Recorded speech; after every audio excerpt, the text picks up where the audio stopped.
Hello, and welcome to Day by Day True Crime Stories, the podcast where we explore a different crime or justice milestone from this day in history. I'm your host, Kona Gallagher, and today is June 24th. On this day in 1973, a devastating fire tore through a beloved gay bar in New Orleans, killing 32 people in what became the deadliest attack on the LGBTQ+ community in U.S. history, until the Pulse nightclub shooting more than 4 decades later. But unlike the global attention and mourning that followed the Pulse tragedy, the fire at the UpStairs lounge was mostly met with silence. Today, we're going back to that terrible night to remember the people who were lost, the community that they built, and the indifference that they faced in the aftermath. Let's get started.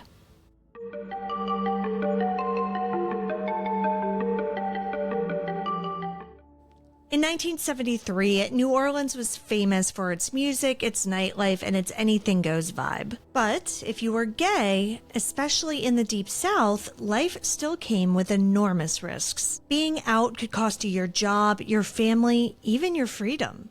Gay bars were often the only place where LGBTQ+ people could safely be themselves.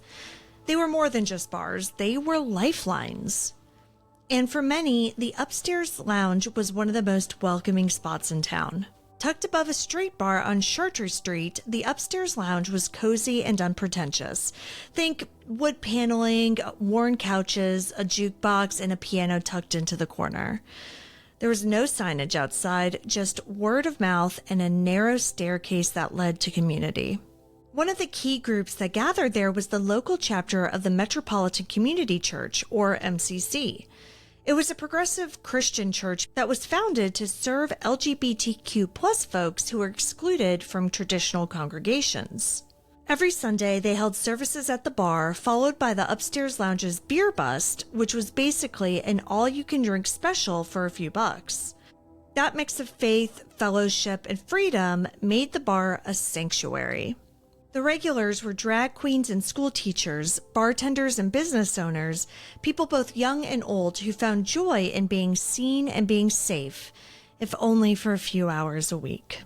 On Sunday, June 24th, around 60 people gathered for that weekly ritual. The vibe was cheerful. People were laughing, drinking beer, and singing at the piano. And then everything changed. It was 7:56 p.m. when someone rang the doorbell at the base of the stairs, a signal that was used to buzz in new guests. But instead of a friend arriving late, there was a wall of flames. Someone had doused the stairwell with an accelerant, likely lighter fluid or gasoline, and lit it.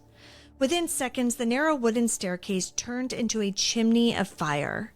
The stairwell was the only official exit. People were trapped. Inside the lounge, panic erupted. Smoke filled the air and flames began to lick up the walls and ceiling. People scrambled for windows, but some were stuck shut and others were barred. A few people even tried to kick through the drywall, desperate to escape. One bartender, Buddy Rasmussen, knew of a hidden back exit. He quickly led a group of around 20 people to safety. But not everyone made it. Reverend Bill Larson, the MCC minister, made it to a window but got stuck in the metal bars. Onlookers watched in horror as he was engulfed in flames. His body remained visible through the charred window long after the fire was out. In just over 15 minutes, it was over. Firefighters arrived quickly, but for many, it was already too late. 31 people were dead. Another died days later in the hospital. Many others were injured, not only physically, but also emotionally scarred for life. It was one of the most horrific attacks on LGBTQ+ people in U.S. history. You might expect that such a tragedy would spark an outpouring of grief, but that's not what happened. Local newspapers either ignored the story or mocked its victims. One ran the headline, "Sniff, sniff, uh-oh, no more fairy tales." A radio host joked about burying the victims in fruit jars. The mayor said nothing. Religious leaders were silent. Many families didn't even claim their loved ones' bodies. Some were buried in unmarked graves or in potter's fields. Churches refused to host funerals. Even survivors stayed quiet. They were fearful of losing their jobs or being outed in the press. But despite all of the fear and the cold response from the New Orleans community, the MCC held a memorial service just days later. It was packed. They received bomb threats, but they went ahead anyway. It was an act of courage in the face of erasure. Outside of New Orleans, LGBTQ+ publications like The Advocate reported the story and condemned the local response. But nationally, the tragedy simply faded from view. As one survivor said years later, quote, "We were burned alive and then we were erased," end quote.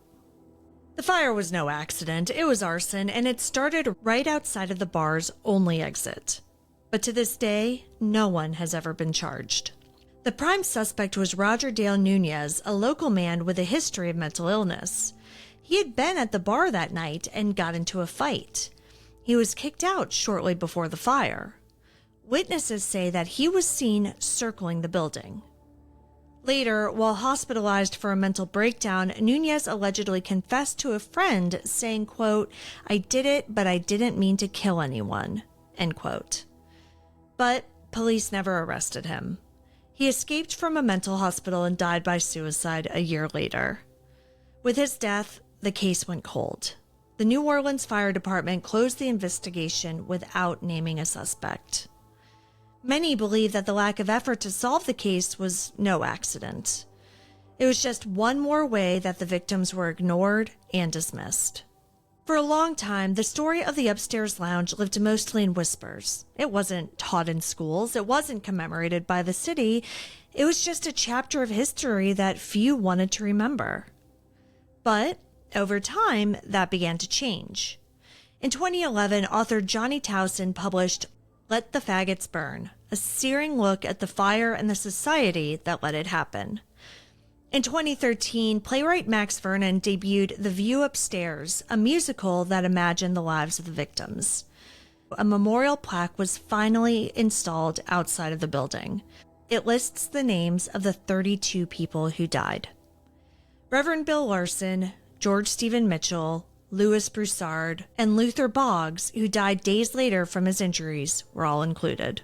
And 28 others, some unnamed for years, their identities hidden by shame and silence.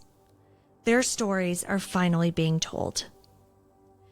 On June 24th, 1973, 32 people lost their lives in a fire that was set out of hate. And for decades, that loss was compounded by a society that refused to acknowledge it. But today, their memory lives on in every march for equality, in every safe space created in their honor, and in every Pride Month. Thank you for joining me on today's episode of Day by Day True Crime Stories. If you found today's episode compelling, please subscribe, rate, and review this podcast. It'll help us grow. And be sure to join me again tomorrow as we explore another significant event in true crime history.